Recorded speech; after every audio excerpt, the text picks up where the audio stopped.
तो आज के इस वीडियो में हम लोग देखेंगे मनी एंड क्रेडिट।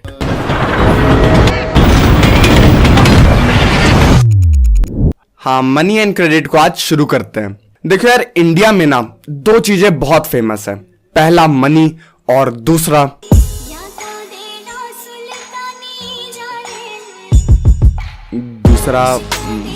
एंटरटेनमेंट। नहीं, ये चैप्टर में नहीं है। तो दूसरा है उधार, लोन, या फिर तुम्हारी एनसीईआरटी की तरह अंग्रेजी का चमत्कार दिखाकर कहें तो क्रेडिट। तो यार इन्हीं दो चीजों के बारे में हम लोगों को इस चैप्टर में पढ़ना है। तो यार चाय पानी और 2 मिनट की मैगी बनाकर बैठ जाओ और इस वीडियो को देखते रहो।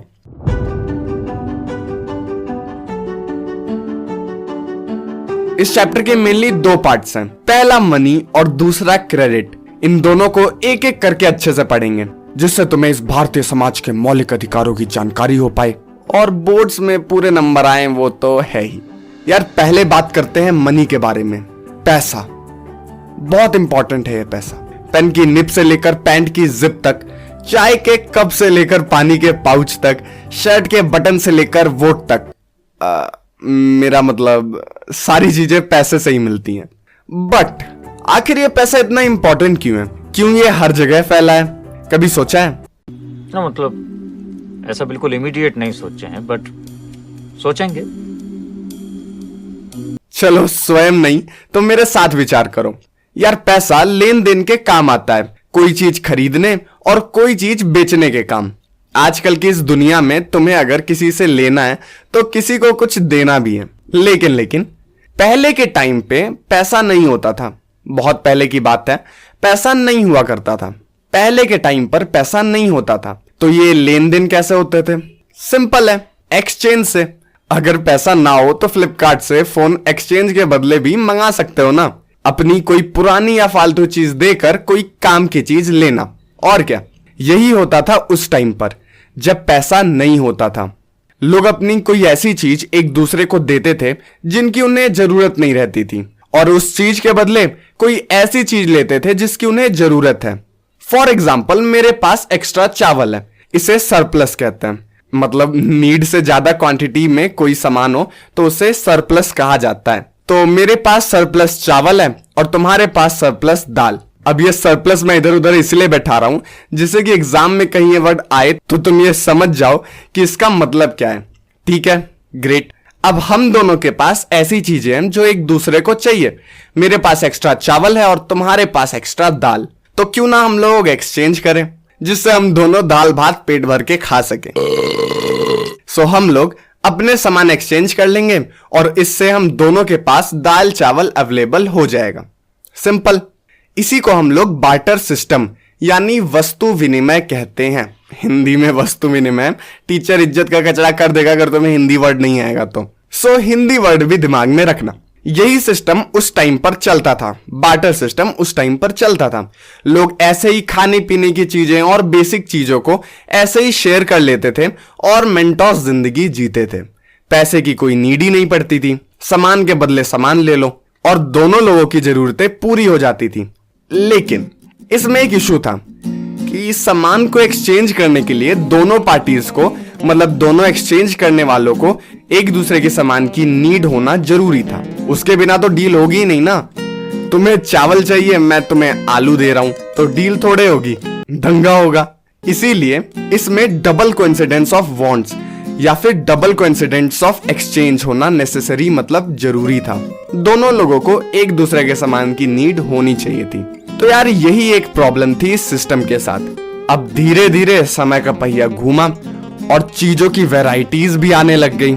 लोग फैशनी बनने लग गए और नए नए कपड़े अतरंगी से शौक पालने लग गए। अब यार इतनी सारी चीजों को लेन देन करने के लिए बहुत दिक्कत आने लग गई। इसी वजह से एक नई चीज इन्वेंट हुई। क्या भाई बोलो? मनी।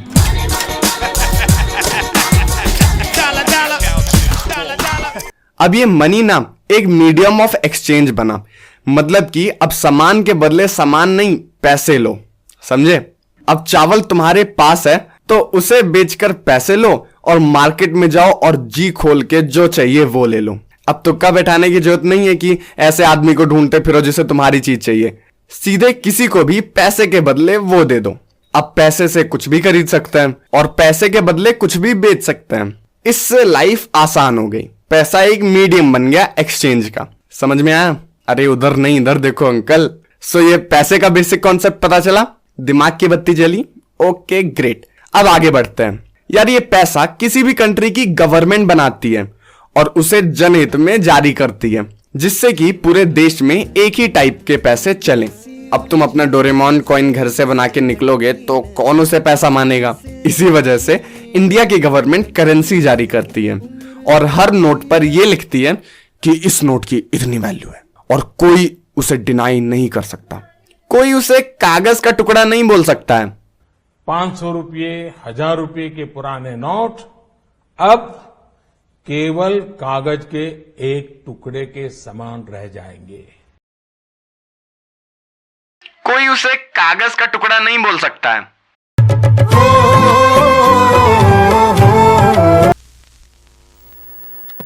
Accept PM. अपने जेब से 10 रुपए की नोट निकालो और उस पर देखो, प्रॉपर लिखा रहता है कि मैं धारक को 10 रुपया अदा करने का वादा करता हूं और प्रॉपर साइन रहती है आरबीआई के गवर्नर की।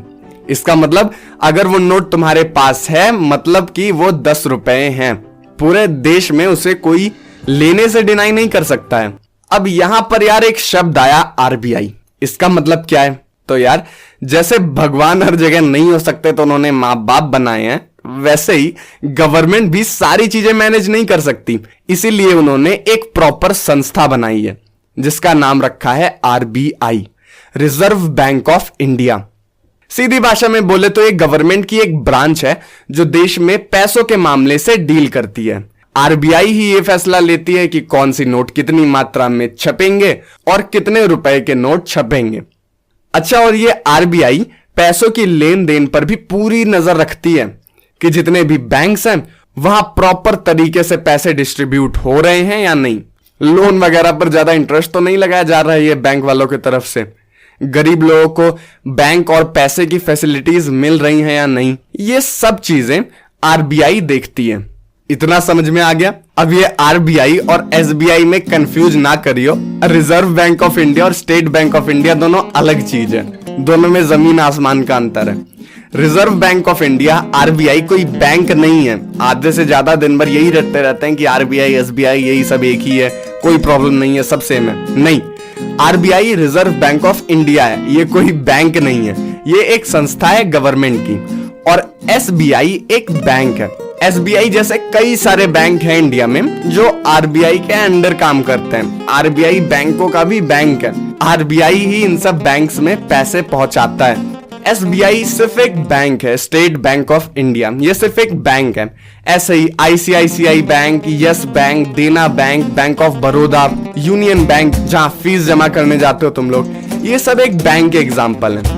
कुछ बैंक सरकारी होते हैं और कुछ बैंक प्राइवेट। अब ये तो कॉमन सी चीज है, तुम्हें पता ही होगी कि यूनियन बैंक और एसबीआई ये सरकारी बैंक है। अब सरकार डायरेक्ट आरबीआई से तो पैसे की लेन देन करेगी नहीं, इसी वजह से कुछ बैंक सरकार अपने अंडर में रखती है, उसके शेयर्स अपने अंडर में रखती है, जिससे कि सैलरी वगैरह डिस्ट्रीब्यूशन में आसानी हो। तो एसबीआई और यूनियन बैंक सरकारी बैंक है। वैसे ही ICICI Bank, Yes Bank, Bank of Baroda, ये सब प्राइवेट बैंक के एग्जाम्पल है। तो इसको दिमाग में बैठा कर रखना कि आरबीआई और एसबीआई ये दोनों अलग अलग चीज हैं, ये दोनों सेम नहीं है और reserve Bank of India bank नहीं है। अब यार तुमने आरबीआई के बारे में तो समझ लिया और ये भी देख लिया कि वो ये सब देखती है कि लोन वगैरह, इंटरेस्ट वगैरह ज्यादा तो नहीं हो रहे हैं, सबको पैसे मिल रहे हैं कि नहीं, ये सारी चीजें आरबीआई देख रही है। अब तुम्हें इंटरेस्ट, लोन के बारे में पता होगा। अगर नहीं पता है तो कोई दिक्कत ना है, क्रेडिट वाले पोर्शन में अपने को यही सब आसान भाषा में पढ़ना है और हम लोग अच्छे से देखेंगे कि इंटरेस्ट क्या होता है, लोन क्या होते हैं, बैंक के क्या क्या रिस्पॉन्सिबिलिटी होती है, कोलैटरल सिस्टम क्या होता है, ये सारी चीजों के बारे में हम लोग नेक्स्ट एपिसोड में पढ़ेंगे, इस वाले में नहीं। जितना पढ़े हो उतना पचा लो और सब्सक्राइब अगर अब तक नहीं किया तो बूढ़े होने के बाद करोगे, 10th का बोर्ड अभी है। बेल आइकन दबा लो, ऑल नोटिफिकेशन क्लिक कर लो, जिससे कि सारी नोटिफिकेशन तुम्हें मिलती रहे। ज्यादा वीडियो अपलोड नहीं होते हैं, एनिमेटेड वीडियो तुम्हारे लिए आते हैं। और एक टेलीग्राम चैनल है अपना MSP नॉलेज ऑफिशियल के नाम से, उसको जाकर फॉलो कर लेना। वहां तुम्हारे चुटपुटिया दोस्त नहीं रहेंगे कि क्या भाई पूरे दिन ऑनलाइन रह रहे हो, क्या बात है। तो ये सब करने के लिए तुम्हारे चुटपुटिया दोस्त वहां नहीं रहेंगे, सिर्फ एक चैनल रहेगा MSP नॉलेज ऑफिशियल, नाम सर्च कर लेना टेलीग्राम पर या फिर नीचे डिस्क्रिप्शन में लिंक है।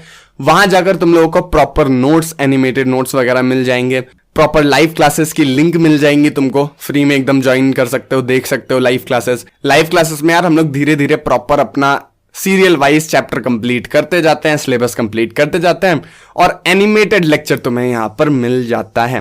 तो डबल रिवीजन हो गया। तो वहां पर जाकर तुम लोग लाइव क्लासेस वगैरह भी अटेंड कर सकते हो, सारी चीजें एकदम फ्री हैं। स्कूल वाले तो यार तुम्हारा सिलेबस कब का कंप्लीट करवा के बैठ गए होंगे, इसी वजह से लाइव क्लासेस भी अटेंड किया करो। एंड एनिमेटेड लेक्चर्स बनने में टाइम लगता है और बहुत क्रिस्प टाइप के लेक्चर्स होते हैं ये, इसी वजह से ये कुछ देर में आते हैं, लेकिन आते हैं तो जबरदस्त टाइप के ही आते हैं। तो इस चैनल को सब्सक्राइब कर लो और टेलीग्राम चैनल को भी सब्सक्राइब कर लो। तो यार इस वीडियो के लिए बस इतना ही। चुटपुटिया दोस्तों को शेयर भी कर देना ये वीडियो, जिससे कि उनको इस चैनल के बारे में पता चल जाए, और तुम जितना फैला सकते हो इस चैनल के बारे में इस वीडियो को उतना फैलाओ। गजब के कंटेंट आ रहे हैं, सो मेक श्योर कि तुम आतंक आर्मी के सदस्य होने के नाते अपना काम बखूबी निभाओ। सो यार इस वीडियो के लिए बस इतना ही, वीडियो को बंद करते हैं। Thanks for watching.